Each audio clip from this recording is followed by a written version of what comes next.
There are three parts in the IELTS speaking module. We call it part 1, part 2 and part 3. এখন প্রত্যেকটা পার্টে কি জাতীয় প্রশ্ন থাকে আমরা জাস্ট একটু স্ট্রাকচারটা জেনে নিই, যেহেতু today is the very first class for the IELTS speaking module. Part 1, part 2, part 3 তিনটা পার্টে কি কি ধরনের প্রশ্ন থাকে এটা আমরা বুঝে নেব অথবা প্রয়োজন হলে লিখে নেব। আচ্ছা, যেমন পার্ট 1 এ দুইটা জিনিস থাকবে, দুই ধরনের জিনিস থাকবে। Number 1, candidates personal information. Candidates personal information, ক্যান্ডিডেটের ব্যক্তিগত তথ্যাবলী সংক্রান্ত প্রশ্ন। এবং দ্বিতীয় হচ্ছে topic of common interest. Topic of common interest আমি একটু যে চ্যাট বক্সে লিখে দিচ্ছি, দেখেন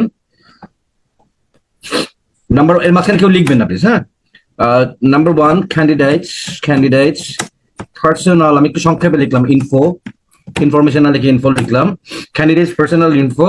এবং নাম্বার 2 হচ্ছে টপিকস অফ কমন ইন্টারেস্ট। কয়টা?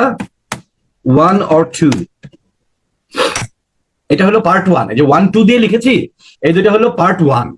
মানে পার্ট 1 এ এই দুই জাতীয় জিনিস থাকবে। হ্যাঁ, তো এখন এই দুই জাতীয় জিনিস বলতে কি কি, আসলে ব্যাপারটা কিরকম। যেমন ক্যান্ডিডেটস পার্সোনাল ইনফো বলতে বোঝাবে আপনার নাম, আপনার ফ্যামিলি, আপনার শিক্ষা, এমনকি আপনার হবি, আপনার দেশ, আপনার কান্ট্রি, আপনার কালচার পর্যন্ত। মানে ওয়াইড, কিন্তু এখানে পার্সোনাল বলতে একেবারেই ব্যক্তিগত না। আপনি ব্যক্তি থেকে শুরু করে আপনার শিক্ষা, পরিবার, হবি থেকে দেশ, সংস্কৃতি পর্যন্ত। Is it clear candidates personal information বলতে কি বুঝিয়েছি? মানে সবাই বোঝা গেছে তো?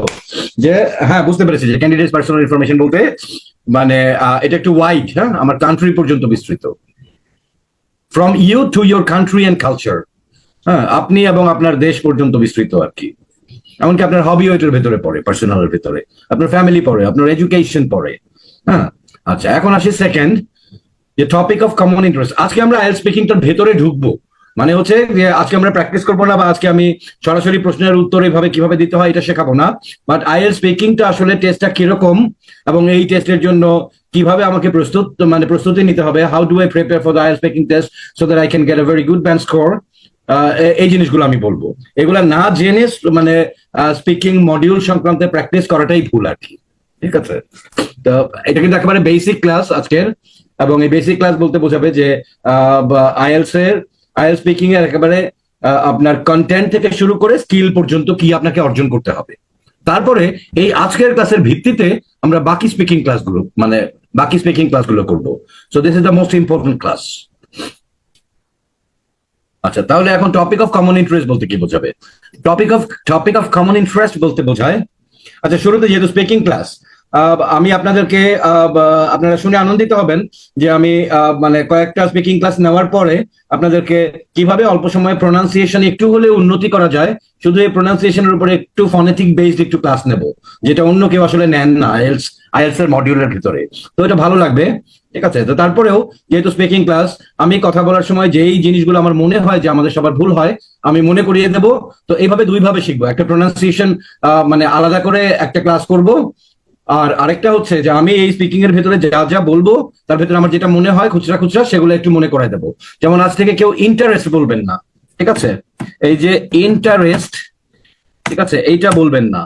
এই ইন্টারেস্টের টির পরে যে ইটা বাদ আছে, মানে বলবেন এইভাবে, দেখেন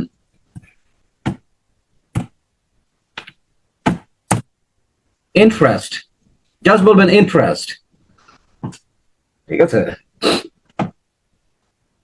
সো আপনার পার্সোনাল ইন্টারেস্ট পর্যন্ত মানে হতে পারে। আর টপিক অফ কমন ইন্টারেস্ট বলতে কি বোঝায়? ফর এক্সাম্পল, উদাহরণ দিচ্ছি, দেখেন ফুড, এডুকেশন, ঠিক আছে, ফুড, এডুকেশন, জব, ঠিক আছে, চিলড্রেন, ট্রান্সপোর্ট, ঠিক আছে, এটসেট্রা। তার মানে একজন শিক্ষিত মানুষ, এই টপিক অফ কমন ইন্টারেস্ট বলতে এগুলা উদাহরণ দিলাম আর কি। কাজে এইটা আপনি আসলে কোনো কিছু সিলেবাস নাই, এটা আপনি না বুঝলে আসলে স্পিকিং প্রিপেয়ার করতে পারবেন না। হ্যাঁ, food, education, job, children, transport, etcetera, তাহলে এটা দিয়ে কি বুঝলাম আমরা? শুধু কয়েকটা শব্দ বুঝলাম না। দেখেন, খেয়াল করে দেখেন, একজন শিক্ষিত মানুষ এই টপিক গুলোতে বাংলায় কথা বলতে পারবে, তার মাতৃভাষায় কথা বলতে পারবে, পারবে না? মানে তার জন্য বিশেষ কোনো জ্ঞানের দরকার নাই। আপনার দেশে কি ধরনের ট্রান্সপোর্ট ব্যবহার হয়, এই ট্রান্সপোর্ট গুলাতে যদি পাবলিক ট্রান্সপোর্ট হয় আপনি কখনো ব্যবহার করেছেন কিনা? জি, করেছি। এই পাবলিক ট্রান্সপোর্ট গুলোতে কি কি সমস্যা আছে বলে আপনার মনে হয়? তো বললো যে আচ্ছা, এই সমস্যাগুলো কিভাবে সমাধান করা যায় বলেন। এর জন্য কোনো বিশেষায়িত জ্ঞানের প্রয়োজন হয় না, সেগুলোকে বলে হচ্ছে গিয়ে টপিক অফ কমন ইন্টারেস্ট। তাহলে একটা মানুষ তার মাতৃভাষায় যেসব বিষয়ের উপরে শিক্ষিত হলেই সাধারণ কথাবার্তা বলতে পারে, তার উপরে ইংরেজিতে কথা বলাই হচ্ছে টপিক অফ কমন, মানে topic of common interest. Is it clear now to ইয়ার্স নলিকেন? টপিক অফ কমন ইন্টারেস্ট বলতে কি বোঝায়? Okay, fine. আমি না এই যে যেভাবে বোঝাচ্ছি এইভাবে না কোথাও লেখা নাই, বুঝছেন? এইভাবে কোথাও লেখা নাই। আমি একটু একেবারে ব্যাখ্যা করে এক্সামিনাররা যেভাবে জিনিসগুলো সিলেক্ট করে, এক্সামিনাররা যেই মাইন্ডসেটটা চায় সেটা আমি বোঝানোর চেষ্টা করি আপনাদেরকে, বোঝায় আর কি। হ্যাঁ, এটা হচ্ছে গিয়ে তার মানে স্পিকিং পার্ট 1 তাহলে আমরা কি শিখলাম এতক্ষণ? Speaking part 1, it consists of two types of questions. Speaking part 1 consists of two types of questions. Number 1, candidate's personal information. Candidate's personal information that starts from the person's name and can extend up to the country that the person lives in. 2, topic of common interest. এমন সব topic, very common interest, very common topics which an educated person can talk about. ঠিক আছে, তাহলে এর কোনো syllabus নাই, কিন্তু topic of common interest. For example দেখেন, এখন আমরা এক্সাম্পল দেখব। ধরেন আপনাকে যাওয়ার পরে বললো যে what's your name, tell me something about your family, tell me a bit about your education. তারপর নিল ধরেন যে topic of common interest language. এই যে একটা এক্সাম্পল পার্ট 1 এর ল্যাঙ্গুয়েজ। এবং ল্যাঙ্গুয়েজ নিয়ে 4টা প্রশ্ন আছে এক্সামিনারের কাছে। ও মজার ব্যাপার, এক্সামিনার কোনো নিজে থেকে প্রশ্ন বানাতে পারেন না, এক্সামিনারের কাছে প্রশ্ন থাকে এরকম। যেমন ধরেন ল্যাঙ্গুয়েজ নিয়ে 4টা আছে, এখন উনি টাইপ সেভ করার জন্য উনি কুইক 3টা করতে পারেন, 2টা করতে পারেন, বা ইভেন 4টাও করতে পারেন। 4টা যদি করেন তাহলে পার্ট 3 তে তাকে আবার কমায় দিতে হবে প্রশ্ন। তাহলে এরকম একটা টপিক নিয়ে 2টা 3টা প্রশ্ন হতে পারে। কেমন? এক্সাম্পল বললো, how many languages can you speak? এখন কেউ মনে করলো কি, একটু খেয়াল করবেন কি বলি, কেউ মনে করলো কি আয় হায় আমি তো বাংলা আর ইংরেজি ছাড়া কিছু পারি না, তাহলে যে আরো বেশি জানে সে কি মার্ক বেশি পাবে নাকি? এটা তো ল্যাঙ্গুয়েজ টেস্ট না, মানে মানে কয়টা ল্যাঙ্গুয়েজ আপনি পারেন সেটা টেস্ট না, আপনি ইংরেজি বলতে পারেন কিনা সেটা test. This is a English speaking test, English speaking proficiency level taste. তাহলে সেই ক্ষেত্রে আপনি যা পারেন সেইটাই আপনি ইংরেজিতে কত ভালো ইংরেজিতে বলতে পারেন সেটা হবে কি আপনার টেস্টের ব্যান্ড স্কোর। এখন আপনি বললেন যে how many languages can you speak, why or why not? এখন আপনি বললেন যে well I can speak 2 languages, one is my mother tongue Bengali and another is English, and I'm not really proficient or I'm not adept in any other languages because I didn't take interest in. এখন আপনি যে interest নেন না এইটা কোনো discredit না, আপনি যে ইন্টারেস্ট নেন না এইটা যে আপনি ইংরেজিতে সুন্দর করে বলতে পারছেন এইটা আপনাকে মার্ক দিবে। কথা কি বোঝাতে পেরেছে? Is it clear to you? আচ্ছা, ধরেন আপনাদেরকে বোঝানোর জন্য একটা মজার উদাহরণ দেই। মানুষ মানে মজার উদাহরণ ছাড়া কিন্তু মানুষ আসলে ভালোভাবে শেখে না। মজার উদাহরণ দিলে বা শখ খেলে বা অদ্ভুত কথা বললে মানুষ সারা জীবন মনে রাখে। তো এই ধরনের প্রশ্ন এক্সামিনার করবেন না, কিন্তু আমি আইএলটিএস এর সাইকোলজিটা বোঝানোর জন্য আপনাকে এই উদাহরণটা দিচ্ছি। আমি আবারও বলে নিচ্ছি, এই ধরনের প্রশ্ন উদ্ভট প্রশ্ন এক্সামিনার করবেন না, বাট আসলে মার্কিংটা কোথায় সেটা বোঝার জন্য একটা মজার উদাহরণ দিচ্ছি। এক্সামিনার প্রশ্ন করলেন, well, let's talk about ornithology. So, what do you know about ornithology? আপনি তো চিন্তা করলেন ornithology কি রে ভাই, এটা কি জিনিস? ঠিক আছে, যে এটা আবার কোন জিনিস? আমি তো এই সংক্রান্ত কিছু বলতে পারি না। হ্যাঁ, ভালো করে খেয়াল করবেন আমি কি বলতেছি। অর্নিথোলজি মানেই আপনি ধরেন জানেন না। এখন কিন্তু আপনি বলছেন যেহেতু লজি এটা একটা বিষয়, এরকম প্রশ্ন এক্সামিনার করবেন না, কিন্তু তারপরেও স্পিকিং এ এই প্রশ্ন দিয়েও যে 9 তোলা যাবে সেটা আমি বলি। এখন দেখেন, আপনি বললেন, well, ornithology, the word itself sounds very tough and I haven't ever heard this word in my life and I even don't know the meaning of this word, and therefore no question arises that I can produce any single idea about ornithology. So that's about my knowledge about ornithology, sir. আপনি ornithology কিছুই জানেন না, কিন্তু আপনি বলে দিলেন যে আমি এটা সংক্রান্ত জীবনে কোনোদিন শুনিও নাই, এটার অর্থও জানি না, কাজে এটা সংক্রান্ত আমার সিঙ্গেল আইডিয়া প্রডিউস করা খুবই টাফ। ঠিক আছে, but you are a very good speaker, আপনার ইংলিশ স্পিকিং টেস্ট হচ্ছে তো। কথা বুঝতে পেরেছেন? মানে এতটা উদ্ভট হবে না, কিন্তু আমি বললাম যদি এতটা উদ্ভট হয়, আপনি কিছুই না জানেন, তাও আপনি অনেক ভালো স্পিকার হতে পারবেন। এখন আপনি বুঝতে পেরেছেন যে আইডিয়াটা আসলে কোথায়। আইডিয়াটা কিন্তু এইখানে, to be a good speaker. ঠিক আছে, কমিউনিকেট করা, মানে গ্রেট কমিউনিকেটর ইন ইংলিশ। এবং তারপরে কিভাবে মার্ক দেন সেই ক্রাইটেরিয়া গুলো আমি বোঝাবো। একবারে তো সবগুলো বলতে পারবো না, বাট আমি জাস্ট এই এক্সাম্পলটা দিলাম যে আপনি কি পারেন না পারেন, মানে হচ্ছে এটা নলেজ টেস্ট না বা ইনফরমেশন টেস্ট না, দিস ইজ স্পিকিং টেস্ট। সবার প্রথমে আপনাকে এইটা চিন্তা করতে হবে, ওই মাইন্ডসেটটাই পরিবর্তন করে ফেলতে হবে। এক্সামিনার জিজ্ঞেস করলো যে do you believe in good friendship, আপনি যখন বুদ্ধিজীবীর মতো চিন্তা করা শুরু করলেন কি উত্তর দেওয়া যায়। আচ্ছা, তাহলে ব্যাপারটা এরকমই না, আপনি কথা বলা শুরু করেন, আপনি যা বলবেন তাই ঠিক, আপনার ইংরেজির মান যাচাই করা হবে। আপনার ইংরেজির মানে কোনো বুদ্ধিজীবী সাজার দরকার নাই, কোনো ইনফরমেশন না পারলেও কোনো হতভম্ব হওয়ার দরকার নাই, কোনো বুদ্ধিজীবী হলেও লাভ নাই এখানে, কোনো ইনফরমেশন না পারলেও কোনো লস নাই। But you get to continue to be a good speaker in English. আশা করি বোঝাতে পেরেছি। আচ্ছা, তাহলে আমরা প্রশ্নগুলো দেখি। আমরা যে ধরনের ল্যাঙ্গুয়েজ নিয়ে প্রশ্ন, how many languages can you speak, why not, how useful will English to be in your future, what do you remember about learning languages at school, what do you think about, what do you think would be the hardest language for you to learn, why. এইসব যখন প্রশ্ন হবে কোনো বেশি চিন্তা করবেন না, যে কোনো একটা নিয়ে বলে ইংলিশ বলতে হবে। ঠিক আছে, যে কোনো একটা নিয়ে বলে ইংলিশ বলতে হবে। আচ্ছা, তাহলে পার্ট 1 এর কন্টেন্ট কি ক্লিয়ার সবাই? একটু ইয়েস লিখলে আমি তারপরে পার্ট 2 এর কন্টেন্ট গুলো বোঝাবো।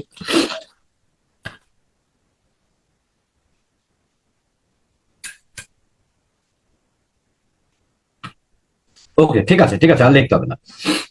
আচ্ছা, পার্ট 2 কে বলে, আর লেখেন না, আমি একটু লিখবো, তাহলে আমার লেখাটা আবার হারা যাবে, সবাই দেখবে না। পার্ট 2 কে বলে ইন্ডিভিজুয়াল লং টার্ম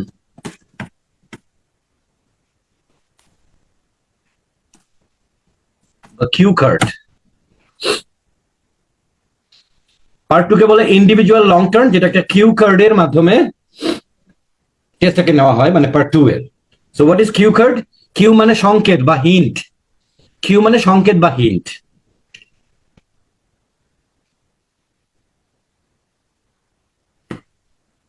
আমার লেখা কি দেখা যাচ্ছে না? আমি যে লিখলাম individual long term cue card,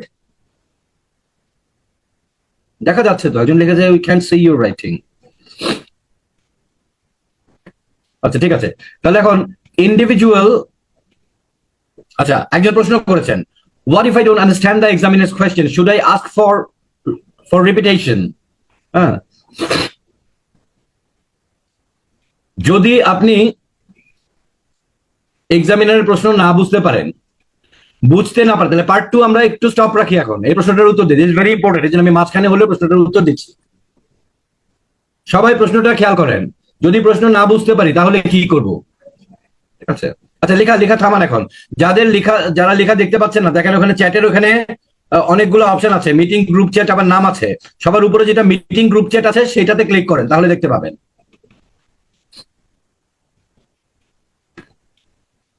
আচ্ছা, দেখেন প্রশ্নটার উত্তর সবাই নেন, যদি প্রশ্ন না বুঝতে পারি তাহলে কি করব।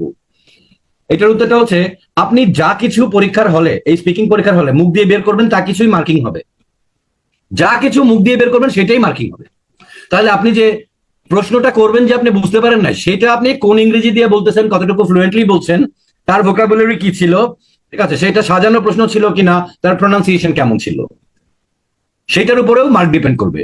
তাহলে you are allowed to ask, but কোন প্রশ্নে, মানে কোন ধরনের না বোঝা, কোন ধরনের প্রশ্ন দিয়ে করতে হয়, এটা হচ্ছে বিষয়। না বোঝার লেভেল আছে, যেমন ধরেন লেভেল 1। লেভেল 1 হচ্ছে এরকম, দেখেন যে মানে প্রশ্নটা মানে একটু দ্রুত বলে ফেলছে, আরেকবার ওই হুবহু সেম প্রশ্ন বললেই আমি বুঝতে পারবো। মানে আপনি বললেন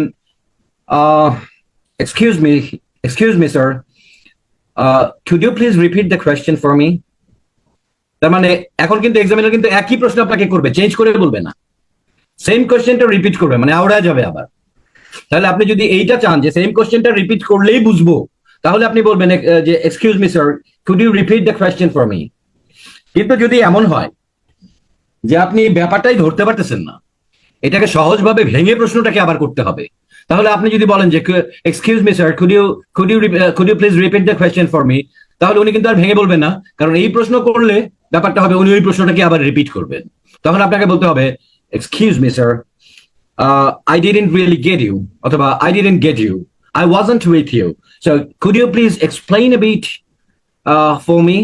তাহলে সে তখন আবার ভেঙে সহজ করে বলবে। ঠিক আছে, যেমন ধরেন আপনাকে বললো যে এক্সামিনার বললেন keeping animals in the zoo is not justified, what do you think? ঠিক আছে, what do you think? এবং এটা কিন্তু দ্রুত বলছেন keeping animals in the zoo is not just keeping animals in the zoo isn't justified, what do you think? বুঝছি তো ব্যাপারটা, কিন্তু কি জানি। সে বললেন excuse me sir, could you please repeat the question. তখন উনি একটু থেমে ভালো করে বলবেন keeping animals in the zoo is not justified, what do you think? কিন্তু যদি প্রশ্নটা এরকম হয়, দেখেন animals pacing up and down inside the cages is not really a good thing to me, so what do you think? আপনি তখন এইটাকে যদি আবার বলি animals pacing up and down inside the cages is not really a good thing, what do you think? মানে আপনি তো এটা রিপিট বললে হবে না, এটাকে রিপিট বললে হবে? এটাকে রিপিট বললে আমি বারবার এইটাই রিপিট করবো, animals pacing up and down inside the cages isn't really a good thing, so what do you think? তাহলে আপনি এটাকে রিপিট বললে হবে না, এখন আপনাকে বলতে হবে excuse me sir, I didn't really get the question, could you please explain a bit more for me? আর একটু স্যার যদি বুঝায় বলতেন তাহলে একটু কথা বলতাম। তাহলে তখন এক্সামিনার বলবেন যে well, animals moving and walking inside the cages, the places with the iron bar, it really looks odd, so what's your opinion? এখন বুঝলেন ও অ্যানিমেলরা খাঁচার ভিতরে হাঁটাহাঁটি করতেছে বন্দি অবস্থায়, এটা রাইট মানে ওনার কাছে ভালো লাগে না, আমার মতামত জানতে চাচ্ছে। ইজ ইট ক্লিয়ার নাও? যে না বুঝলে কি করতে হবে, আপনার বোঝার মাত্রা অনুসারে প্রশ্ন করতে হবে, না বোঝার মাত্রা অনুসারে।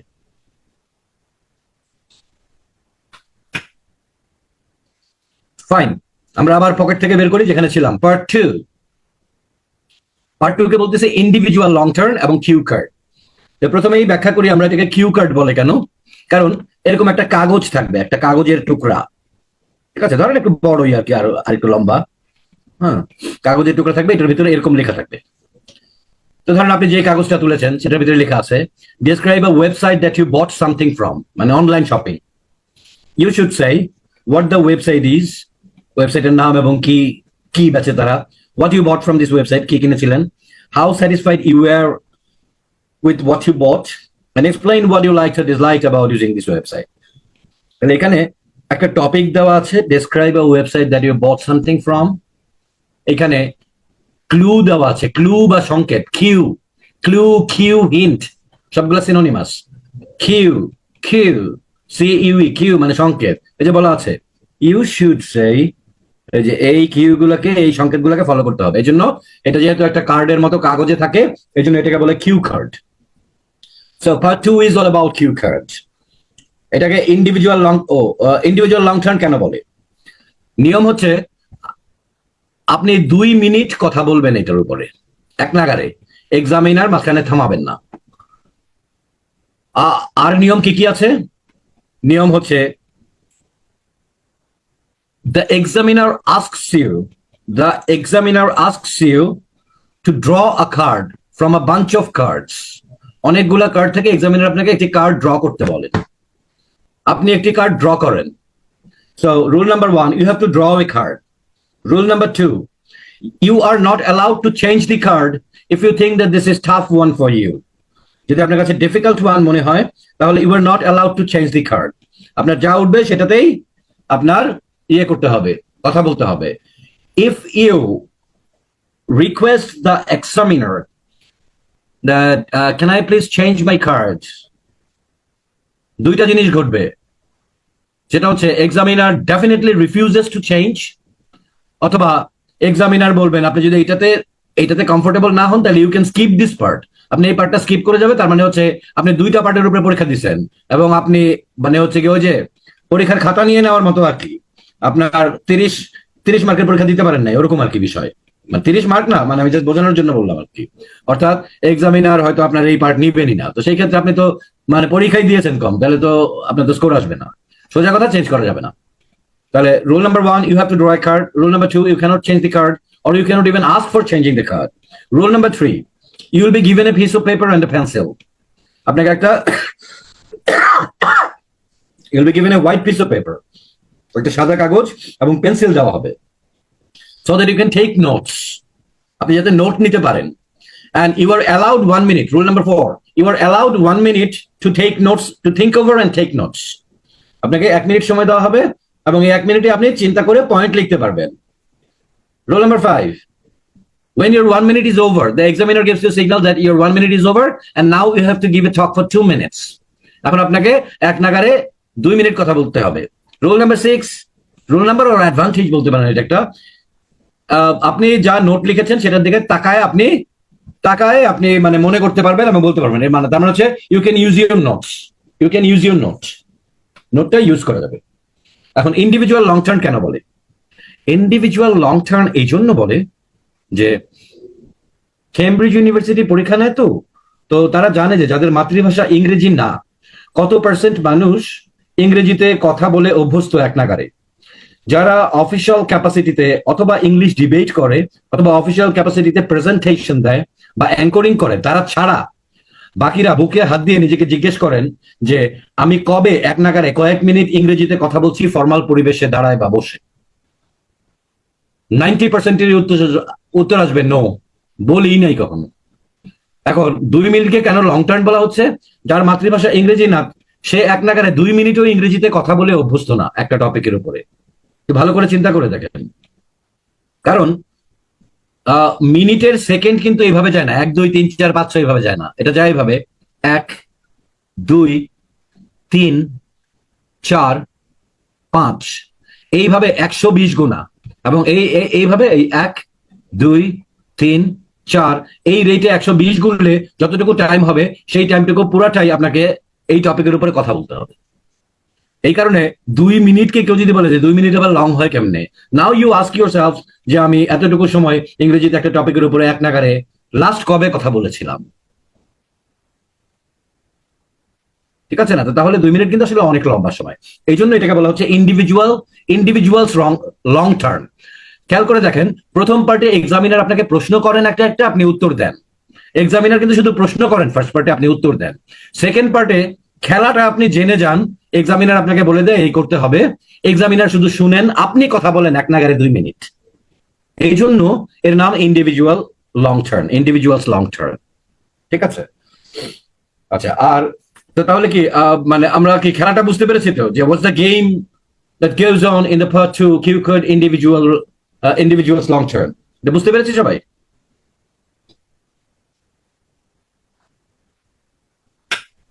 একজন লিখেছেন টাইম ট্র্যাক করার জন্য স্টপ ওয়াচ বা কোনো কিছু ব্যবহার করতে পারবো কি না? You are not allowed. এই জন্যই প্রিপারেশন। তার মানে এখানে একটা প্রিপারেশনের ব্যাপার আছে। আপনি কথা বলতে বলতে আপনার একটা ধারণা থাকতে হবে, এবং এই যে কিউ কার্ড এরকম এই 3টা কিউই থাকে, নিচে আবার আরেকটা এক্সট্রা থাকে, মানে 4টা কিউ থাকে। And explain what you like to dislike about using this website. তাহলে এরকম কিউ কার্ড নিয়ে প্র্যাকটিস করতে হবে ঘরে বসে ঘড়ি ধরে, এবং ধারণা করতে হবে যে কতটুকু কথা বললে বেশি হয়ে যায়, কতটুকু কথা বললে কম হয়ে যায়। এর নামই প্রিপারেশন, একেই বলে প্রিপারেশন। মানে প্রিপারেশন আমরা একটা তো উদ্দেশ্যে নেই। তাহলে স্পিকিং এর এখানে দেখা যাবে যে আপনার এই কিউ কার্ডটা প্র্যাকটিস করতে হয় ওই টাইমটা মাপার জন্য। এখন ঘড়ি ধরে 2 মিনিট প্র্যাকটিস করলাম, আন্দাজ হলো এক্সামিনারের ওখানে ঘড়ি ছাড়া 2 মিনিটেই কেমনে শেষ করবো বুঝলাম না। এটা তো প্রশ্ন, এটা তো একটা প্রশ্ন। হাউএভার দেখেন, এখন একটু কম বেশিতে কি হবে বলি। এখন কেউ বলে যদি স্যার এমন হয়, হ্যাঁ একটু লেখাটা থামান, হ্যাঁ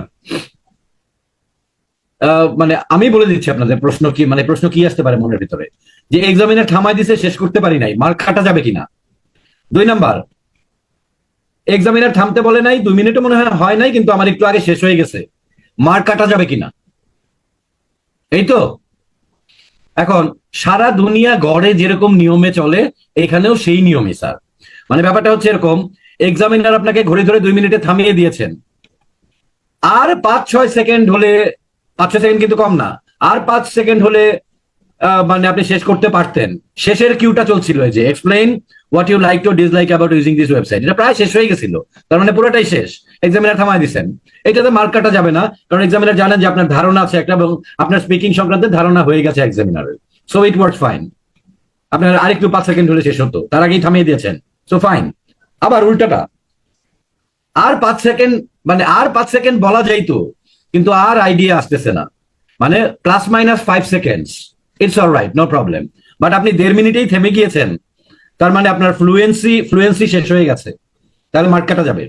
আবার এত বেশি কথা বলছেন যে আরো 30 সেকেন্ড লাগতো শেষ হইতে, তার আগে এক্সামিনার বলছে যে 2 মিনিট শেষ, তাহলে আপনি বেআন্দাজ লোক, আপনি টেস্টই জানেন না, সেখানেও মার্ক কাটা যাবে।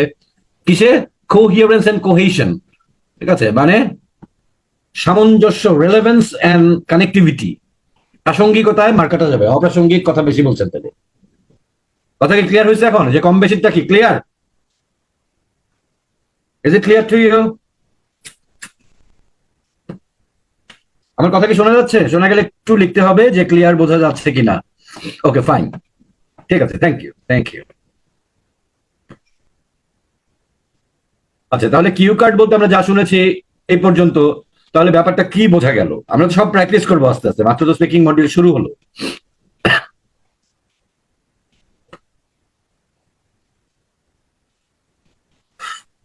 পার্ট 3, পার্ট 3টা সবাই একটু ভালো করে বোঝার চেষ্টা করবেন। এই পার্ট 3টা অনেকে, বেশিরভাগ মানে যারা আইএলটিএস পরীক্ষা, রিয়েল পরীক্ষাটা দেয়, এই পার্ট 3টা আসলে কি ধরনের প্রশ্ন হয়, কার সাথে কানেক্টিভিটি থাকে, এটা অনেকের কাছে ক্লিয়ার না। খেয়াল করে দেখেন, পার্ট 2তে একটা কিউ কার্ড ছিল, part 3 is related to the cue card, always related to the cue card. Part 3 is always related to the cue card that you finished in part 2. But part 2 তে যে Q কার্ডটা করে আসছে তার সাথে relation আছে, but part 2 is more specific, আর part 3 হচ্ছে ওয়াইডার। পার্ট 3 হচ্ছে ওয়াইডার, আরো বিস্তৃত এরিয়া। যেমন পার্ট 2 তে ছিল ডেসক্রাইব আ ওয়েবসাইট, একটি ওয়েবসাইট, এবং আপনার একটি জিনিস কিনা, হোয়াট ইউ বট। তাহলে ধরেন আপনি বললেন যে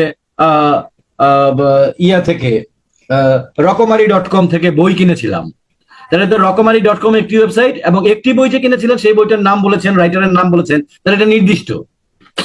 পার্ট 3তে এসে আর রকমারি.com থাকবে না, ওই বই থাকবে না, এসে হয়ে যাবে দেখি what kinds of things do people in your country often buy from online shops, মানে যে অনলাইন শপিং বিহেভিয়ার, ঠিক আছে,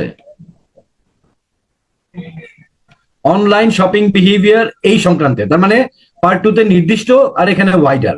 এখানে যদি বলে যে আপনি আপনার একটা প্রিয় বই সংক্রান্তে বলেন যেটা আপনি পড়েছিলেন, তাহলে এখানে এসে কি হবে? এখানে এসে হবে বই, রিডিং হ্যাবিট, এগুলা। ক্লিয়ার হয়েছে পার্ট 3 বিষয়টা?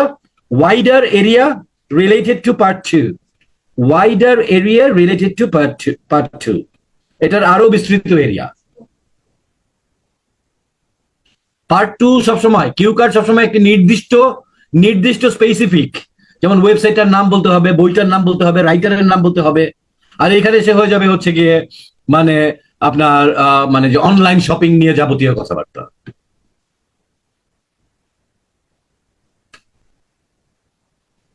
ইফ আই স্কিপ পার্ট 2 তার মানে হচ্ছে আইএলটিএস এ তো কোনো পাস ফেল নাই, পাস ফেল যদি থাকতো তার মানে ইউ ফেইল, স্কিপ করতে পারবেন না।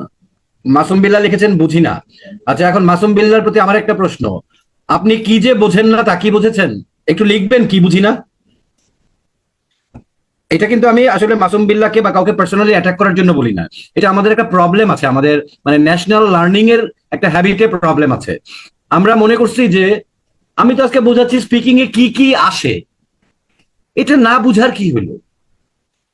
স্পিকিং এ কি কি আসে, ঠিক আছে, স্পিকিং পরীক্ষাটা এরকম হয়, 3টা পার্ট থাকে। প্রথম পার্টে বলে আপনার নাম কি, আসেন ট্রান্সপোর্ট নিয়ে কথা বলি, ফুড নিয়ে কথা বলি। দ্বিতীয় পার্টে আপনার একটা টপিক দেয় যার উপর আপনার একটা উপস্থিত বক্তৃতা দিতে হয়। এবং পার্ট 3তে কি হয়? পার্ট 3তে হয় হচ্ছে গিয়ে আপনি যে দ্বিতীয় পার্টে যে বিষয়টার উপরে বক্তব্য দিয়েছিলেন, আচ্ছা দ্বিতীয় পার্টে ধরেন বক্তব্য দিয়েছেন আপনার চাচার উপরে, আপনার চাচার নাম মোহাম্মদ আনোয়ার হোসেন। তৃতীয় পার্টে এসে আর ওই মোহাম্মদ আনোয়ার হোসেন আর আপনার চাচা নিয়ে কথা হবে না, কথা হবে হচ্ছে গিয়ে মামা, চাচা, খালা, ফুপা, ফ্যামিলি, আত্মীয়তার রিলেশন, এটারে বড় করে দিলাম। এখন কি বোঝা গেছে? Clear sir?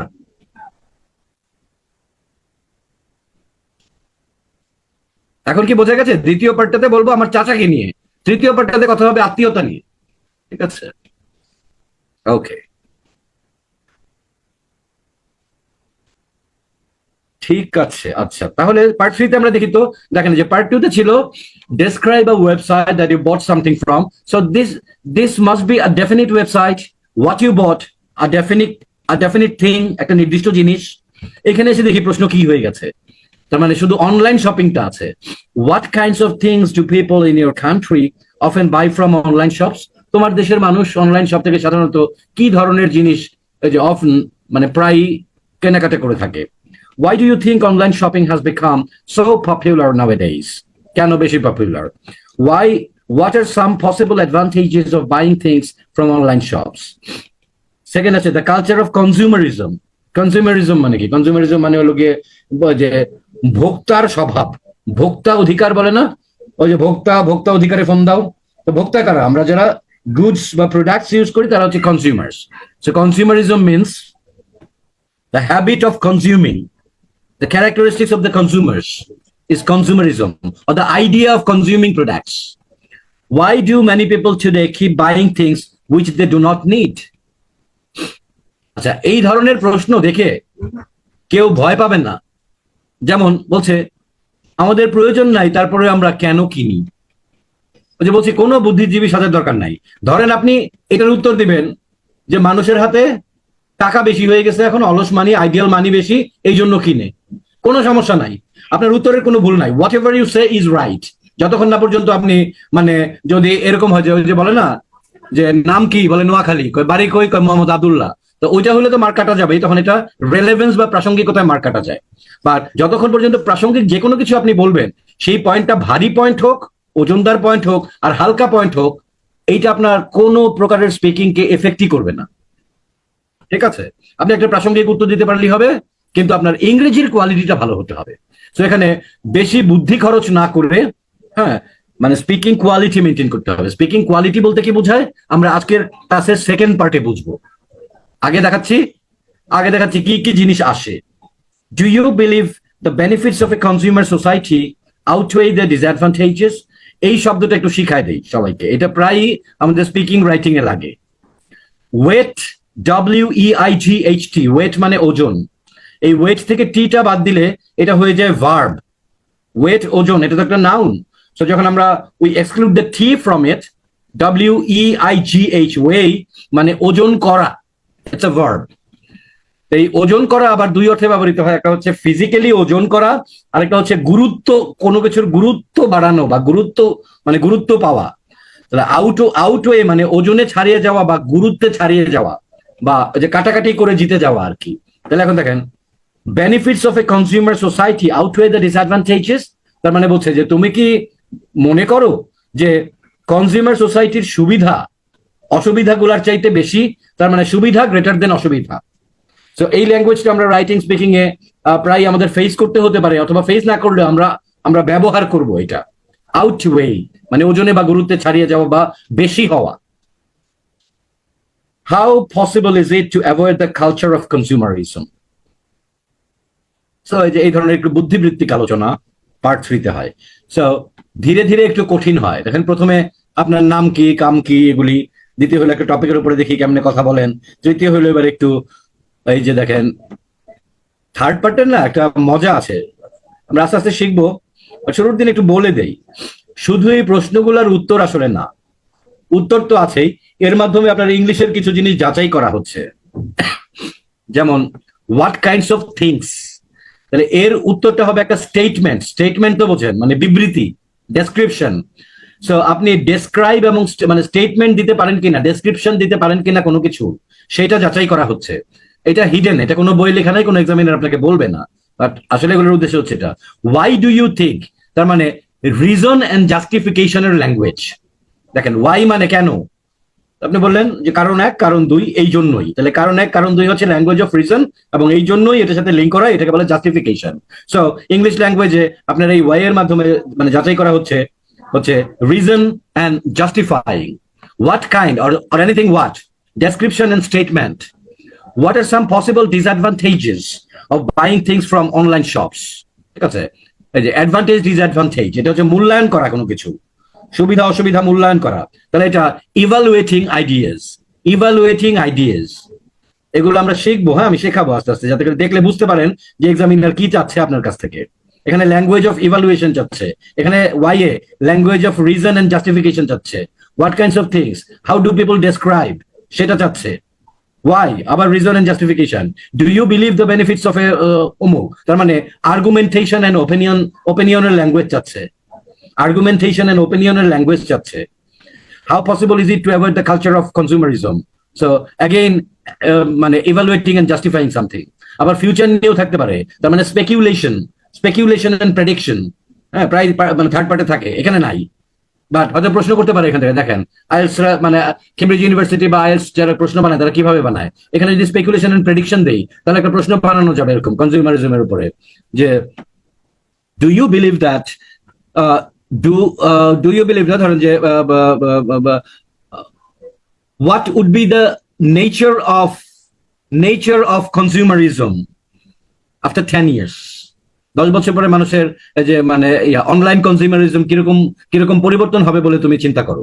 তাহলে এটা language of speculation and prediction. এইটা আপনাদেরকে বললাম আমি এই কারণে, এটা কোনো জায়গায় বলা থাকবে না, কিছু বলা থাকবে না, বাট আই নো দ্যাট এক্সামিনাররা এই জিনিসগুলাই আসলে কি করেন, এক্সপেক্ট করেন। যখন এই ল্যাঙ্গুয়েজ গুলো তার ভিতরে পাওয়া যাবে তখনই দেখা যাবে যে পার্ট 3 তে সে ভালো করবে। So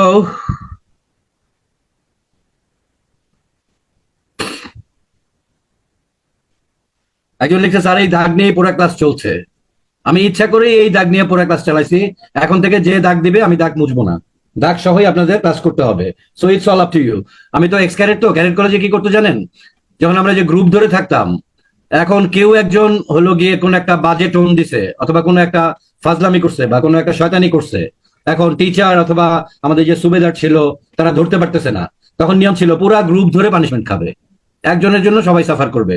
so the same method, আমার একটু মিলিটারি ব্যাকগ্রাউন্ড আছে, so I would love to apply that.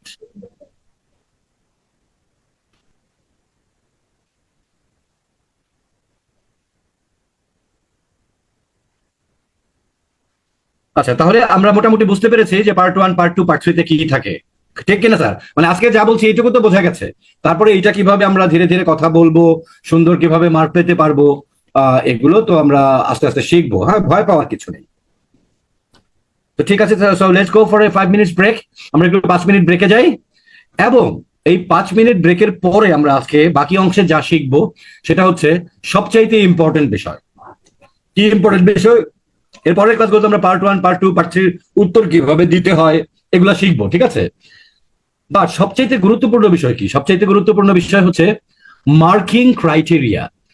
এক্সামিনারের কাছে ভালো লাগলো, উনি একজন এক্সপার্ট মানুষ, স্যারের কাছে ভালো লাগলো, আমাকে ব্যান্ড স্কোর 7 দিয়ে দিল, ওরে দিল 5, এরে দিল 6, আরেকজনের দিল 8। ব্যাপারটা কি এরকম, নাকি এটার কোনো ক্রাইটেরিয়া আছে? Marking criteria. তাহলে এক্সামিনারকে এমন ভাবে তৈরি করা হয় যাতে এক্সামিনার নিজের মনের ভালো লাগার চাইতে একটা মেশিনের মতো বা মেকানাইজড ওয়েতে মার্কিং করতে পারেন, এরকম ক্রাইটেরিয়া সেট করা আছে।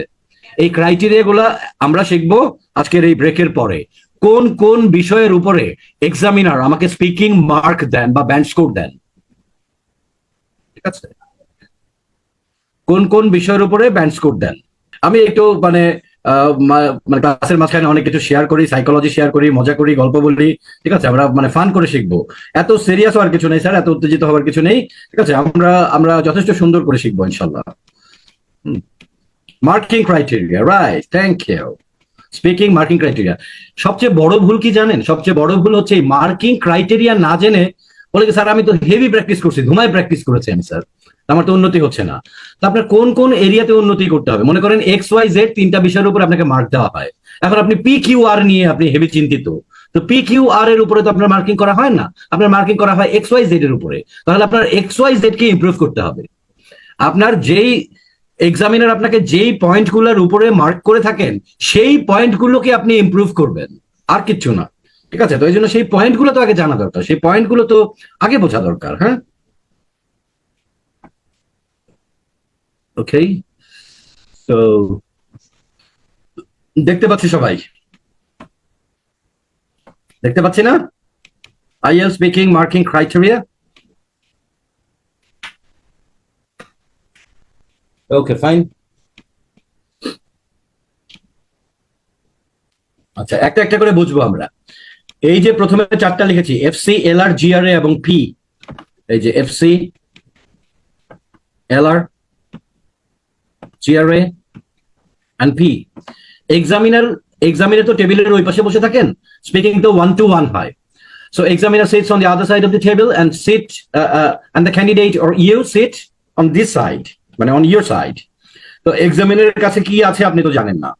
মার্কিং করার জন্য এক্সামিনারের কাছে এই চারটা ঘর কাটা আছে। এক্সামিনার 3 পার্টের মাধ্যমে, একটা স্ট্রাকচারের মাধ্যমে আপনাকে প্রশ্ন করেন, আপনি উত্তর দেন, এবং এক্সামিনার আপনার এফসি তে মার্ক দেন, ফ্লুয়েন্সি এন্ড কোহিয়ারেন্সে মার্ক দেন, 9 কত পেয়েছেন। এলআর বা লেক্সিক্যাল রিসোর্সে মার্ক দেন, 9 কত পেয়েছেন। হ্যাঁ, ব্যাপারটা হয় এরকম, আমি একটু বোঝাই কিভাবে মার্ক দেয়। গ্রামাটিক্যাল রেঞ্জ এন্ড অ্যাকুরেসি কেমন আপনার, এটাতে 9 কত পেয়েছেন, এবং প্রোনাউন্সিয়েশন লেভেল কি আপনার, এটাতে মার্ক দেন। ঠিক আছে? তো ধরেন কোনটা কি আমি একটা একটা করে ব্যাখ্যা করে আজকের ক্লাসেই বোঝাবো। ফ্লুয়েন্সি এন্ড কোহিয়ারেন্স বলতে আসলে কি বোঝায়, কি বোঝায় বলতে কিন্তু স্যার এই শব্দের অর্থ কি সেইটা জানা বলে না। এক্সামিনারের কাছে অথবা কেমব্রিজ ইউনিভার্সিটির কাছে ফ্লুয়েন্সির সংজ্ঞাটা কি, কোহিয়ারেন্সের সংজ্ঞাটা কি, ডেফিনেশন কি, সেইটা বোঝাকে বলে এফসি বোঝা বা ফ্লুয়েন্সি এন্ড কোহিয়ারেন্স বোঝা। এটার বাংলা বোঝাকে মানে বোঝা বলে না। লেক্সিক্যাল রিসোর্স বা ভোকাবুলারি, এই কেমব্রিজ ইউনিভার্সিটি কি ডিফাইন করেছে তাদের এক্সামের জন্য, সেইটা বোঝাকে বলে ভোকাবুলারি বোঝা। ঠিক আছে? তাহলে ওইভাবে বুঝবো আমরা, কিন্তু আগে দেখি যে মার্কিংটা কিভাবে করে। এমন না যে 9 ব্যান্ড স্কোর, আপনাকে মানে ভালো বললেন 7 দিয়ে দিল, ভালো বললেন 7.5 দিয়ে দিল। ওই যে ওই স্কুল কলেজের মানে ওই রচনা যেভাবে মার্কিং করে স্যাররা, ওরকম না ব্যাপারটা। আমাদের মানে শিক্ষক সমাজের প্রতি সম্মান রেখেই বলছি, বাট যে মজা করে না বললে যে বুঝি না। ধরেন আপনি একজন শিক্ষক, এখানে শিক্ষক আছেন জানি, এখন মনে করেন 10-এ কাউকে যদি 8 দিতে হয়, সে মনে করে অন্য স্যার দেয় না, আমি এর 8 দিয়ে দিব, তো কি জানি একটা পকেটে রাখতে চাই আমরা। এবং 8 দিতে গেলে দেখা যায় যে একটু পিছনে হাত বেঁধে উনি পাইচারি শুরু করেন, 8 দেবো নাকি 7 দেবো, নাকি আধা হাতে রাখবো 7.5, এরকম একটা ব্যাপার আছে না? তো এই ব্যাপার থেকে মুক্ত থাকার জন্য, যাতে করে যার যা প্রাপ্য তাই পেতে পারে, কেমব্রিজ ইউনিভার্সিটি সিস্টেম ডেভেলপ করেছে যে মনের মাধুরী মিশায় এক্সামিনার মার্ক দিতে পারবেন না। উনি 3টা পার্টে দেখবেন আপনার ফ্লুয়েন্সি এবং কোহিয়ারেন্স কি আছে, যদি ভালো থাকে উনি আপনাকে দিলেন 8। আপনার ভোকাবুলারি লেভেল কি, মিডিয়াম, উনি আপনাকে দিলেন 6। আপনার গ্রামাটিক্যাল কোনো ভুল হয়নি কিন্তু অ্যাডভান্স গ্রামারও কিছু নেই, ওকে ফাইন, 7। প্রোনাউন্সিয়েশন মোটামুটি বাংলিশ প্রোনাউন্সিয়েশন, বাংলাদেশি প্রোনাউন্সিয়েশন 6। এখন উনি পরীক্ষার শেষে ওইখানে আর করবেন না, এটা উনি এইটা দিয়ে রেখে দিবেন, নেক্সট যেই ক্যান্ডিডেট আসবে তার এক্সাম নেবেন এবং তার এই 4টা করে করবেন। পরীক্ষার পরে টিম মিলে এটাকে 4 দিয়ে যোগ করে গড় করবে যে দেখি তো এই মাহফুজ আনাম সাহেব কত পেলেন। ওই যে মাহফুজ আনাম সাহেবকে এফসি তে দেওয়া হয়েছে 8, লেক্সিক্যাল রিসোর্সে দেওয়া হয়েছে 6, জিআরএ তে দেওয়া হয়েছে 7, আর প্রোনাউন্সিয়েশনে দেওয়া হয়েছে 6। তাহলে লেটস ডু ইট। 8 6 14, 14 7 21, 21 6 27। তাহলে 27 কে যদি 4 দিয়ে ভাগ দেই, 27 ডিভাইডেড বাই 4, তাহলে সমান সমান আসবে হচ্ছে গিয়ে 4 6 24 পয়েন্ট, হাতে রইল 3, তাহলে 30, 5 6 30, তাই তো? 4 6 30, 6.5। ও, তাহলে মাহফুজ আনাম সাহেবের স্কোর আসছে 6.5। So this is the way. একবারে এক্সামিনার 6.5 আপনাকে দিতে পারবেন না, এক্সামিনার আলাদা আলাদা ক্রাইটেরিয়াতে আলাদা আলাদা মার্ক বসে রেখে দিবেন। সো মার্কিং বিষয়টা বোঝা গেছে তো? মার্কিং বিষয়টা বোঝা গেছে না? আচ্ছা, তাহলে 4 7 ও সরি 5 না, 4 7 4 6 24, 3 4 7 28, সরি আমার এখানে ভাগ ভুল হয়েছে, 4 7 28, 75। আচ্ছা ফাইন, এখন 6.75 নাই, 6 6.5 আর 7 আছে, 6 6.5 আর 7 আছে, তাহলে 6.75 হলে কি হয়, 6.5 আর 7-এর ঠিক মাঝামাঝি, যেহেতু 6.5 মাঝামাঝি টাচ করলেই উপরেরটাতে চলে যাবে। যদি 6.7 যদি 6.6 আসতো তাহলে 6.5 নিচের দিকে চলে যেত, সো দেয়ারফর এটা চলে আসবে 7.0। 6.75 বলে কোনো স্কোর নাই, স্কোর হলো 6, 6.5, 7, মানে সব হাফ হাফ করে। হাফ হাফ আপ মানে 1 লেভেল আপ। কাজেই আইএলস এ 6, 6.5, 6-এর থেকে আধা মার্ক বেশি, এই ব্যাপারটার ব্যাখ্যা এরকম না। 6.5 মানে 6-এর চেয়ে 1 লেভেল উপরে তার ইংলিশ, 1 লেভেল আপ। কাজে 6 থেকে 7 1 মার্ক বেশি তা না, 2 লেভেলস আপ। এই বিষয়গুলোর সাথে একটু সম্পৃক্ত হতে হবে, বুঝতে হবে বিষয়গুলো। যেহেতু আপনি আইএলস টেস্ট টেকার, পটেনশিয়াল আইএলস টেস্ট টেকার, সো দেয়ারফর এগুলোকে মার্ক হিসাবে কাউন্ট করবেন না। each point 5 denotes another level of English language proficiency. English level মানে ইংলিশ ল্যাঙ্গুয়েজ প্রফিসিয়েন্সি বা ইংলিশ ল্যাঙ্গুয়েজের আপনার যে দক্ষতা, প্রতিটা 0.5 একটি করে লেভেলকে ডিনোট করে। ঠিক আছে, আচ্ছা এখন আমরা শিখবো। আচ্ছা হিসাবটা সবাই ক্লিয়ার হয়েছে তো যে কিভাবে দেয়? 4টাতে আলাদা আলাদা করে দিবে, তারপরে কি করবে? তারপরে হচ্ছে গিয়ে গড় করবে। এখন একটা একটা করে ধরবো যে এফসি বলতে কি বোঝায়। এফসি মানে ফ্লুয়েন্সি অ্যান্ড কোহিয়ারেন্স। এটাকে অনেকে বলে কোহেরেন্স। যে বলেছি আমি কথা বলার সময় যা বলবো এগুলোকে একটু ঠিক করে নেবেন। যেমন আজকে থেকে সারা জীবনের মতো ইন্টারেস্ট বাদ, ইন্টারেস্ট একইভাবে এটা হচ্ছে কোহিয়ারেন্স,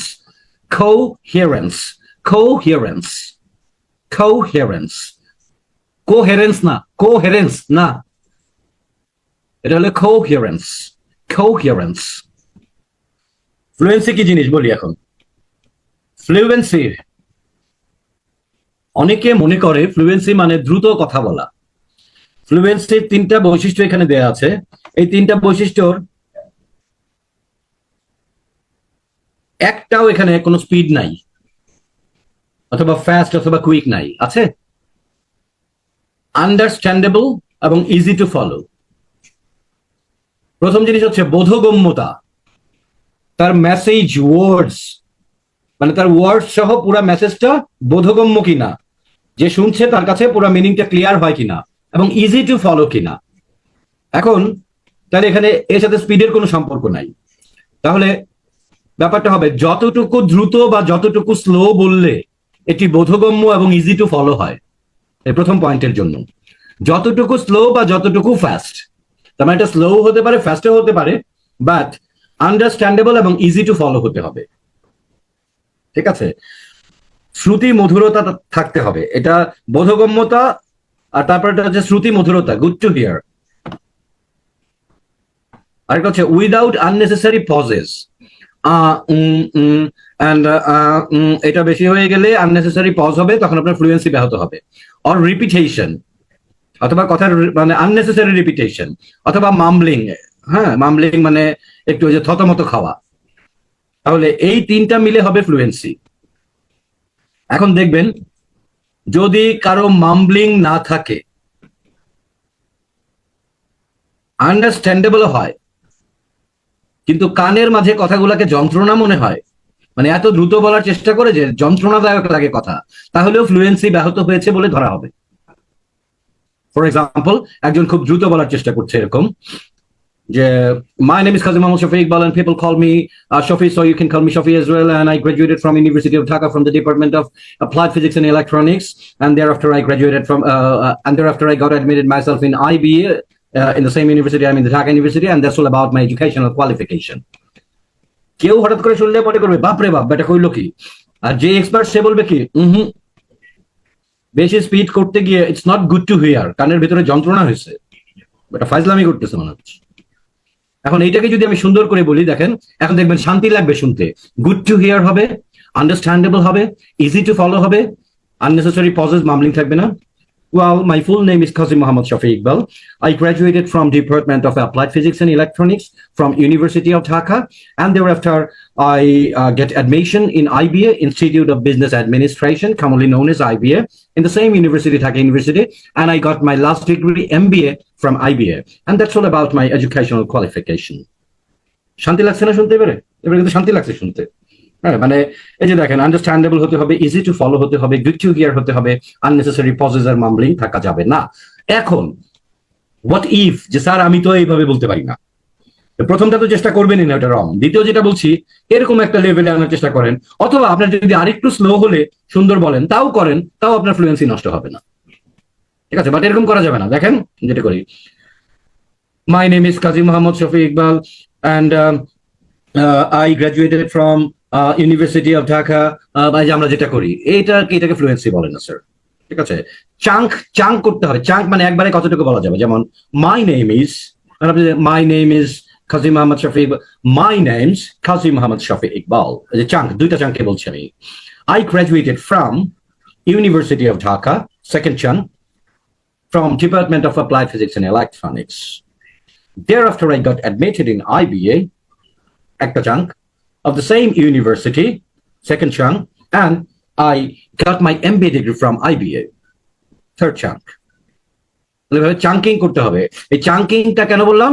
এই চাঙ্কিং করার অভ্যাস, চাঙ্কিং মানে হচ্ছে মানে কয়েক হ্যাপে কথা বলবো, একটা বাক্যকে কয়েক হ্যাপে বলবো, ঠিক আছে? ধরেন, my name is Kazi Mohammad Shafi Iqbal, people generally call me Shafi, so you can call me Shafi as well.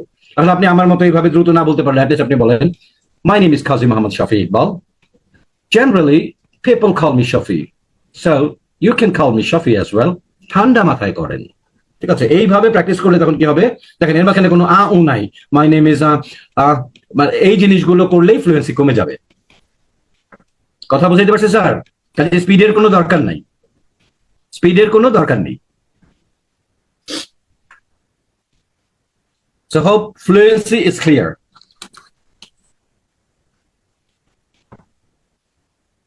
একজন লিখছে ভয় লাগে। আচ্ছা, ভয় কাটানোর ব্যবস্থা বলবো, পরে বলবো। আজকে যা করতেছি করতে থাকি, সব ব্যবস্থা আছে, সব ব্যবস্থা আছে। হ্যাঁ,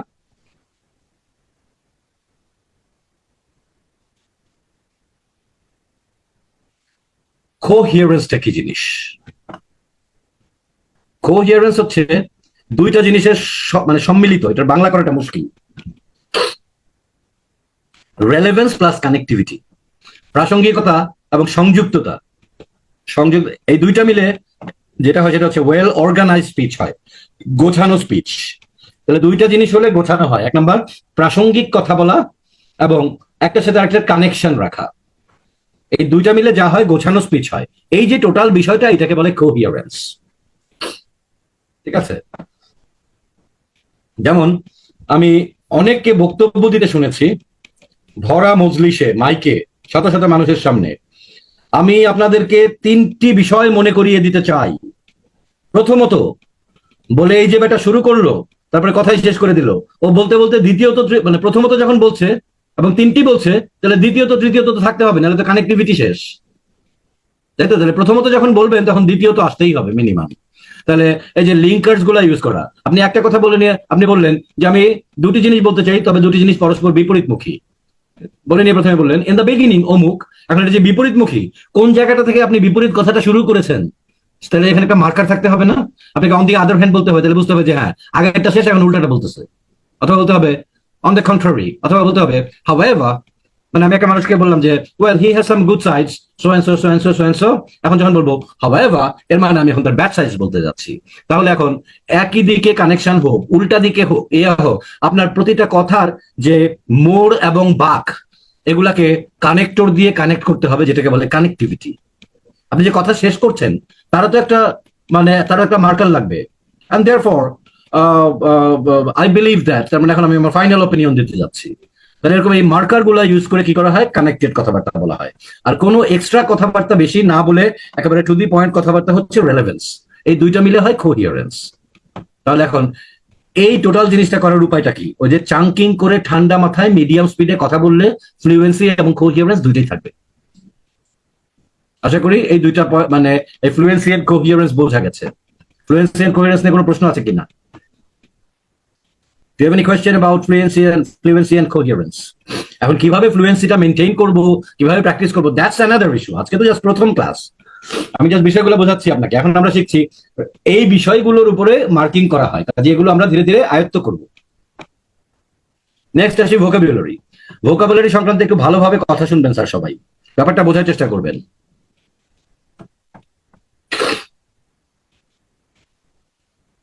ভোকাবুলারি নিয়ে সবাই মনে করে কি এরকম যে আমাকে বোধহয় আহ, মানে কঠিন কঠিন শব্দ, আনহার্ড শব্দ, নতুন নতুন শব্দ, এগুলা ব্যবহার করলে বোধহয় ভোকাবুলারি ভালো মার্ক পাওয়া যায়। এই আইডিয়াটা একটা অ্যাবসার্ড, রং এবং ইডিওটিক অ্যান্ড স্টুপিড আইডিয়া। শুরুতে একটা শখ দিলাম ভোকাবুলারি নিয়ে, রাইট? খটর মটর, খটর মটর শব্দ, এই খটর মটর শব্দ ব্যবহারে আপনার ভোকাবুলারিতে মার্ক কমিয়ে দিবে। কারণ ভোকাবুলারির মূল জিনিস হচ্ছে অ্যাপ্রোপ্রিয়েসি। এই যে দেখেন আমি লাল করে লিখে রেখেছি, আমরা যা কিছু ব্যবহার করি সেখানে অ্যাপ্রোপ্রিয়েট শব্দগুলো আমরা ব্যবহার করতে পারি কিনা, একই শব্দ বারবার ব্যবহার না করে তার রিপ্লেসমেন্ট আমরা সিনোনিম, সঠিক সিনোনিম সঠিকভাবে ব্যবহার করতে পারি কিনা।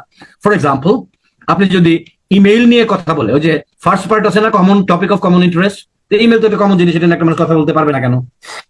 সে ইমেল করতে পারে কিনা, আপনি ইমেল সেন্ড করে দেখান, তা তো আর আপনাকে বলবে না, ইমেল নিয়ে কথা বলবেন আপনি। তো এটা নিয়ে কথা বলতে গেলে এইটার যে অ্যাপ্রোপ্রিয়েট শব্দগুলো আছে, মিনিমাম ধরেন কিছু শব্দ, ইনবক্স, অ্যাটাচমেন্ট, হ্যাঁ, বাল্ক ইমেল, হ্যাঁ, পার্সোনাল ইমেল, অফশাল ইমেল। তো এই যে এই শব্দগুলোর মানে আমরা জানি, কিন্তু কথা বলতে গিয়ে যদি আপনার এই ফ্রেজ গুলা না আসে, একটাও এরকম কথা না আসে, খালি অন্য শব্দ আসে আর খালি ইমেইল আসে, তো তাহলে তো অ্যাপ্রোপ্রিয়েট ওয়ার্ডস হলো না। তার মানে টপিক স্পেসিফিক ভোকাবুলারি। অ্যাপ্রোপ্রিয়েসি বলতে বুঝিয়েছি টপিক স্পেসিফিক ভোকাবুলারি। এই টপিক বলতে গেলে যে সমস্ত শব্দ আসা দরকার সেগুলো মিনিমাম আসতেছে নাকি? টপিক স্পেসিফিক ভোকাবস, সংক্ষেপে লিখছি ভোকাবুলারিজ কি ভোকাবস। ভোকাবস কিন্তু সঠিক শব্দ না, এটা রং শব্দ। হ্যাঁ, আচ্ছা, দৌড়, রং লেখার দরকার নেই। কখন কি আবার বলবে স্যার, স্যার লিখছে ভোকাবস, আমিও লিখবো। এগুলো আমরা স্পোকেনে এমনি সংক্ষেপে বলি আর কি, ইনফর্মাল। হ্যাঁ, মানে মানে ধরেন আপনি জব নিয়ে কথা বলতেছেন, ওই যে পার্ট ওয়ানে, তাহলে এই শব্দগুলো দু একটা শব্দ তো আসা দরকার, যেমন জব রিলেটেড শব্দ, recruitment, designation, salary, fringe benefits. Fringe benefits মানে কি? স্যালারি ছাড়া আপনি অন্যান্য যে সমস্ত সুবিধা পান, যেমন টিএ, ডিএ, বাসা, মাসা, এগুলা, হ্যাঁ, quarter mortar, compensation package, allowances. Children নিয়ে যদি কথা বলি, হয়তো আসলে যে কম বয়স, tender age, child bringing up, child rearing. তো এই ধরনের টপিক স্পেসিফিক ভোকাবুলারি গুলো সঠিকভাবে ব্যবহার করতে পারা, এইটাই হচ্ছে ভোকাবুলারির মূল উদ্দেশ্য। আরেকটা উদ্দেশ্য হচ্ছে to avoid repetition, to avoid repetition, অর্থাৎ একই জাতীয় মানে একই শব্দ যাতে বারবার না আসে। তো ভোকাবুলারির ক্ষেত্রে দুইটা জিনিস আমি বলেছি, খালি এইটা মেনটেন করেন, এমনকি নয় পাওয়ার জন্য এইটাই যথেষ্ট। ঠিক আছে, আপনি রিপিটেশনটা করবেন না, এবং টপিক স্পেসিফিক অ্যাপ্রোপ্রিয়েট ভোকাবুলারিটা মানে মানে প্রডিউস করতে হবে সময় মতো কথা বলার সময়। আপনি জানলে হবে না, জানলে হবে না, প্রডিউস করতে হবে। তারপরে একটু ভালো, আর একটু ভালো মার্ক পাওয়ার জন্য সর্বোচ্চ রেগুলার ইডিওমেটিক এক্সপ্রেশন। ওই যে ইডিওমেটিক এক্সপ্রেশন, যেমন আই ওয়াজ টু হ্যাপি না বলে I was over the moon. তো এরকম তাহলে কি করতে পারেন ইমপ্রুভ করার জন্য? ধরেন আপনি গুগল করলেন, সবাই বলে ম্যাটেরিয়ালস দরকার, ম্যাটেরিয়ালসে তো ম্যাটেরিয়ালস এখন শূন্যে ভাসে। আপনি গুগলে লিখলেন, গুগল সার্চে লিখলেন regular idiomatic expressions in spoken English. তবে এখন দেখেন, সঠিকভাবে গুগলে সার্চ করতে পারাই হচ্ছে ম্যাটেরিয়াল পাওয়ার মূল মন্ত্র। আপনি যদি লিখেন ইডিওমেটিক এক্সপ্রেশনস ইন ইংলিশ, তাহলে স্পোকেন, রিটেন, অমুক তমুক, এই অনেক কিছু চলে আসবে। কোনটা রেগুলার স্পিকিং এর জন্য অ্যাপ্রোপ্রিয়েট আপনি বুঝবেন না। কাজেই গুগলে যে কোনো কিছু সার্চ করতে গেলে অ্যাপ্রোপ্রিয়েট কি কি শব্দগুলো দিয়ে আপনি সার্চ করবেন তার উপরে ডিপেন্ড করে সার্চ রেজাল্ট আসবে। আমরা রেগুলার এটা করি, কিন্তু এই ছোট্ট একটা বিষয়ের জন্য আমরা অনেকে সঠিক জিনিস খুঁজে পাই না। যেমন এখানে আমি দিয়েছি, দেখেন, ইডিওমেটিক এক্সপ্রেশনস ইন ইংলিশ না, regular idiomatic expressions in spoken English. তার মানে যাদের মাতৃভাষা ইংরেজি, তারা কথা বলতে গেলে কোন কোন ইডিয়ম গুলা রেগুলার ব্যবহার করে, সেগুলো ব্যবহার করলেই তো মার্কটা বেশি পাবো। তাহলে আরেকটা হচ্ছে ভোকাবুলারির জন্য রেগুলার ইডিওমেটিক এক্সপ্রেশনস একটু ইউজ করা। ধরেন আপনি পাইলেন, মানে লিস্ট পেয়ে গেলেন বা একটা বই পেয়ে গেলেন, ওখানে 500 আছে, আপনার কিচ্ছু দরকার নাই, আপনি 50টা শিখেন, 50টা শিখেন এবং অ্যাপ্লাই করা শুরু করেন, মানে যখনই চান্স পান কথা বলায়। তার ভিতরে পরীক্ষার হলে যদি 5-6টা মাত্র মারতে পারেন, you get good marks. Practical plan দেখালাম আপনাকে আমি কিভাবে স্টাডি ম্যাটেরিয়াল জোগাড় করতে হয়। 500টার ভিতরে 50টা শিখেন, পরীক্ষার হলে যদি আপনি 5-6টা কেন, আপনি যদি 3-4টা ইডিওমেটিক এক্সপ্রেশন বা ইভেন 2-3টাও মারতে পারেন, কিন্তু আপনি যদি ভুলেই যান যে আপনি শিখছিলেন আর ওই সময় আপনি প্রডিউস না করতে পারেন, তাহলে তো আপনার এই শেখার কোনো মানে নেই। আপনি 2-3টা প্রডিউস করেন জাস্ট, আপনি দেখবেন আপনার ভোকাবুলারিতে মার্ক বেড়ে গেছে। 2-3টা কেন বলছি 50টা থেকে? তাহলে অনেকে বলবে আবার হ্যাঁ, মানে কিছু দুষ্ট আছে, দুষ্টরা বলবে যে তারা তো স্যার 2-3টা শিখলেই হয়। ওই 2-3টা যে আপনার মানে ওই জায়গায় বৈশা ব্যবহার মানে করতে পারবেন বা প্রসঙ্গ উত্থাপিত হবে তা তো জানেন না। তো ওই জন্য 50টা শিখলে হঠাৎ করে ওই 2-3টা তো তখন ওই যে কোনো একটা টপিকে মারতেই পারবেন। আচ্ছা, ওই যে যেমন আই ওয়াজ টু হ্যাপি আর I was just over the moon. ভোকাবুলারির আরো বিষয়, তাহলে 1 নাম্বার কি বিষয় দিলাম? 1 নাম্বার বিষয় দিলাম অ্যাপ্রোপ্রিয়েসি, 2 নাম্বার বিষয় দিলাম টু অ্যাভয়েড রিপিটেশন, 3 নাম্বার দিলাম রেগুলার ইডিওমেটিক এক্সপ্রেশন 2-3টা মিনিমাম কথার ভিতরে থাকলে, মানে টোটাল স্পোকেনের ভিতরে, টোটাল স্পিকিং টেস্টের ভিতরে থাকলে, এবং এটা হচ্ছে কলোকেশন। কলোকেশনটা কি? কলোকেশন হচ্ছে ওয়ার্ড অ্যাসোসিয়েশন। ওয়ার্ড অ্যাসোসিয়েশন বলতে কি বোঝায়? ওয়ার্ড অ্যাসোসিয়েশন বলতে বোঝায়, দেখেন একটাও কিন্তু আমি কোনো কঠিন খটরমটো শব্দের কথা বলি নাই। মূল জিনিস এগুলারই খোঁজ নাই, আসছে হলো গিয়ে কঠিন খটরমটো শব্দ নিয়ে। কঠিন খটরমটো শব্দ হইলো তো তার জন্য কলোকেশন অ্যাপ্লিকেবল, তার জন্য অ্যাপ্রোপ্রিয়েসি অ্যাপ্লিকেবল। তাহলে জানা শব্দেরই এগুলো খোঁজ নেই, আবার কঠিন শব্দ নিয়ে আসছি যা মানে অদ্ভুত রকমের মিনিং হয়ে যাবে, আমি বুঝবো না এবং মার্ক কাটা যাবে। ওয়ার্ড অ্যাসোসিয়েশন বলতে যেমন আমরা বলি যে ভাই আমার দাঁত ব্যথা, ঠিক আছে, this tooth pain, I am suffering from tooth pain, হয় নাই? টুথের সাথে পেইন যায় না, টুথের সাথে হবে হচ্ছে গিয়ে টুথ এইক, ওই যে হেড এইকের মতো। টুথ এইক সিঙ্গেল ওয়ার্ড, দাঁত ব্যথা। আচ্ছা, ব্যাক পেইন, সারা বাংলাদেশ, সারা মানে যে বাংলাদেশ, ইন্ডিয়া, পাকিস্তান সবাই বলতেছি, সরি স্যার, এটাও ব্যাক এইক, বাট লেগ এইক না, লেগের ক্ষেত্রে পেইন। তাহলে টুথের এইক মানেও ব্যথা, পেইন মানেও ব্যথা। কার সাথে পেইন হবে, কার সাথে এইক হবে, এটা তাদের ভিতরে একটা ট্রেডিশনাল চুক্তি আছে। এই চুক্তি কে বানাইছে? এই চুক্তি যারা ইংরেজি ভাষাবিদ তারা বানাইছে, এবং যারা ব্যবহার করেছে তারা এটা ব্যবহার করে এটাকে প্রতিষ্ঠিত করেছে, যে এই বিষয়টা সম্পর্কে আমাদের ধারণাই নাই। এই জন্যই বলছিলাম যে আমি প্রায় একটা মজার উদাহরণ দিই, যে একজন চাইনিজ লোক বাংলা শিখেছে, সে শিখেছে বড় এবং বৃহৎ, দুইটাই সিনোনিম, কিন্তু বৃহতে যেহেতু রিকার আছে এবং খণ্ড তো আছে, সে তো মনে করছে এটা তো খটরমটর শব্দ, বড়র বদলে বৃহৎ ইউজ করলে ভালো হবে।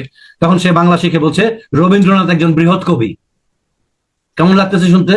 তাহলে ইংলিশে প্রায়ই এরকম খটরমটর শব্দ শিখে, সিনোনিম হিসাবে খটরমটর শব্দ শিখে আমাদের কথাবার্তা রবীন্দ্রনাথ একজন বৃহৎ কবির মতো হয়ে যায়, যেটা আমরা বুঝি না, কিন্তু এক্সামিনার এবং যাদের মাতৃভাষা ইংরেজি তারা বোঝেন। কাজে এটা কিন্তু ভয়ঙ্কর ব্যাপার।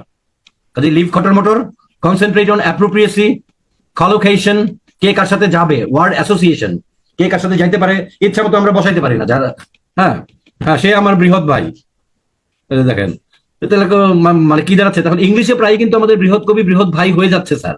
এই ভোকাবুলারি সবচেয়ে বড় খটরমটর শব্দের সবচেয়ে বড় সমস্যা এটা। এখন খটরমটর শব্দ শিখলেও হবে, কিন্তু তারও অ্যাপ্রোপ্রিয়েসি, কলোকেশন জানতে হবে। তাহলে এখন কি নতুন করে খটরমটর শব্দ শেখা, তার অ্যাপ্রোপ্রিয়েসি, তার কলোকেশন, নাকি জানা শব্দের অ্যাপ্রোপ্রিয়েসি, জানা শব্দের কলোকেশন? এগুলা জানার গুলো আগে ঠিক করি স্যার, এবং এইটা আপনার অনেক ভালো ব্যান্ড স্কোর পাওয়ার জন্য যথেষ্ট।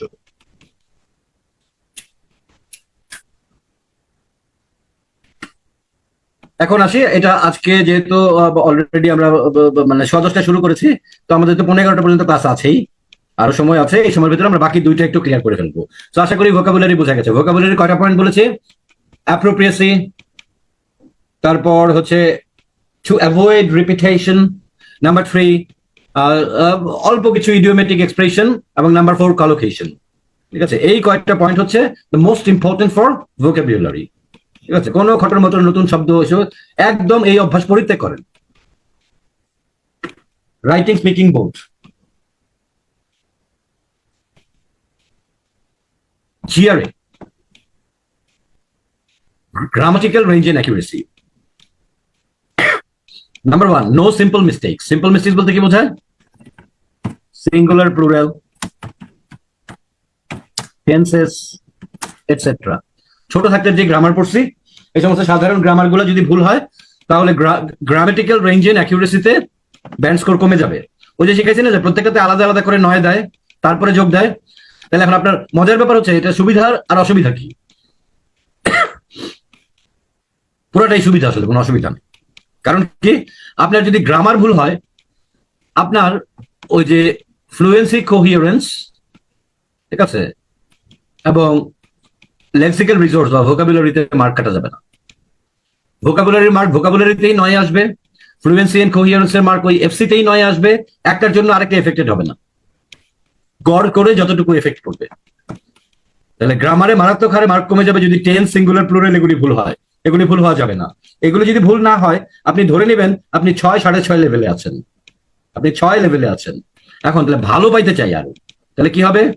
একটু অ্যাডভান্স গ্রামার দেখাইতে হবে, mixture of simple, compound, complex sentences আসতে হবে, no short sentences but medium and longer sentences, minimum, medium এবং লঙ্গার সেন্টেন্সেস। খুব শর্ট শর্ট সেন্টেন্সে কথা বললে আপনার গ্রামাটিক্যাল রেঞ্জ এন্ড অ্যাকুরেসিতে মার্ক কমে যাবে। তো মোটামুটি বোঝা গেছে। 1 নাম্বার, তাহলে আমরা এই 3টাকে 2 ভাগে ভাগ করতে পারি। 1 নাম্বার, সিম্পল মিস্টেক করলে মার্ক কমে যাবে, এটাকে রোধ করতে হবে। 2 নাম্বার, ঠিক আছে রোধ করলাম স্যার, আরো ভালো মার্ক পাইতে চাই, তাহলে একটা অ্যাডভান্স গ্রামার প্রদর্শন করতে হবে। অ্যাডভান্স গ্রামার বলতে এই যে সিম্পল, কম্পাউন্ড, কমপ্লেক্স, একটা কন্ডিশনাল সেন্টেন্স ইউজ করলেন, কিছু মোডালের ব্যবহার আসলো, সঠিক ব্যবহার, এরকম আর কি। এগুলো আমি সবই দেখাবো আস্তে আস্তে। আজকে তো বিগিনিং ক্লাসে সব তো আর একবারে দেখাতে পারছি না।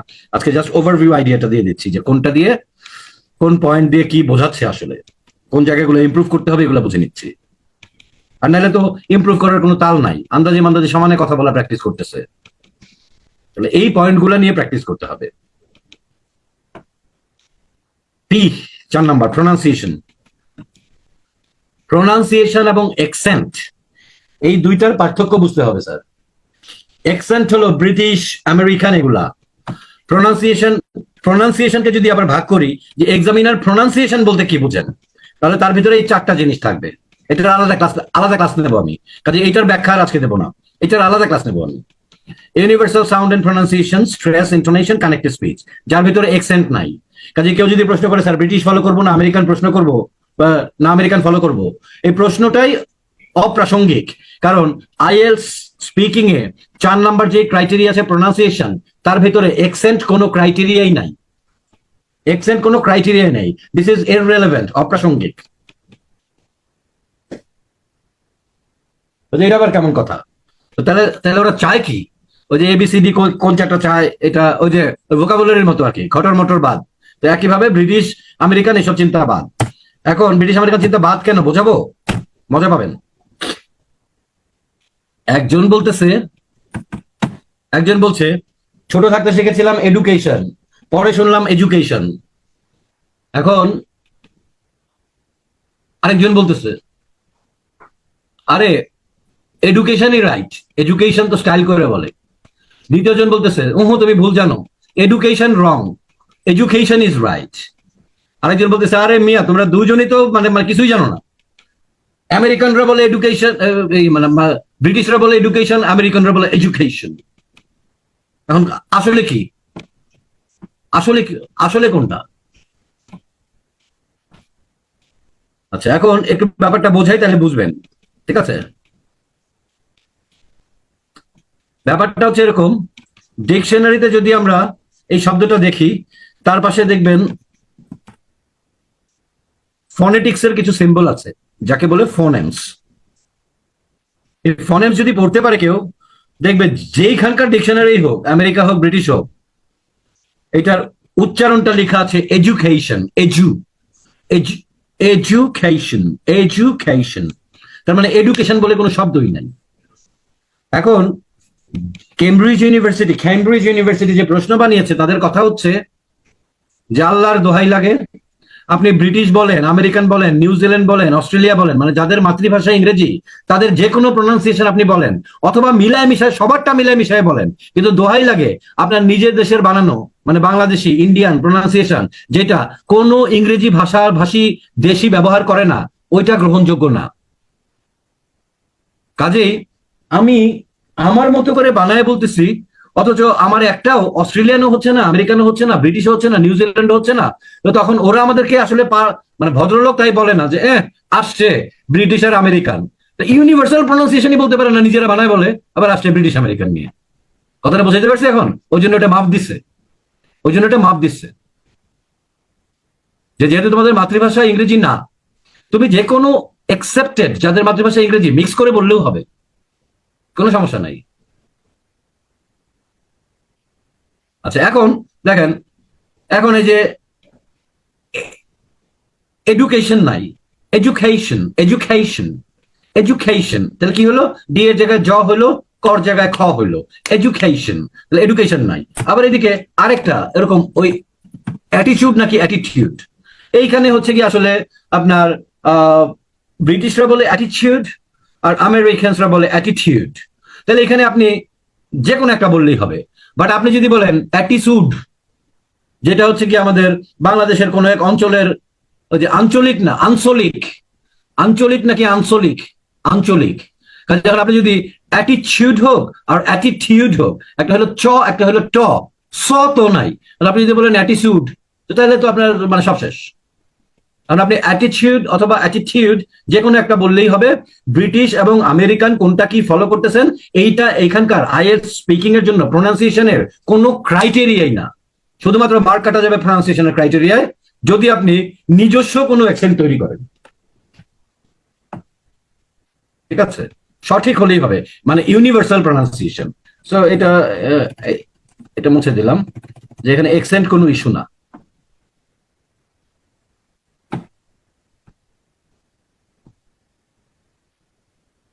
শিডিউলের উচ্চারণ একটা হচ্ছে স্কেডিউল, একটা হচ্ছে শেডিউল।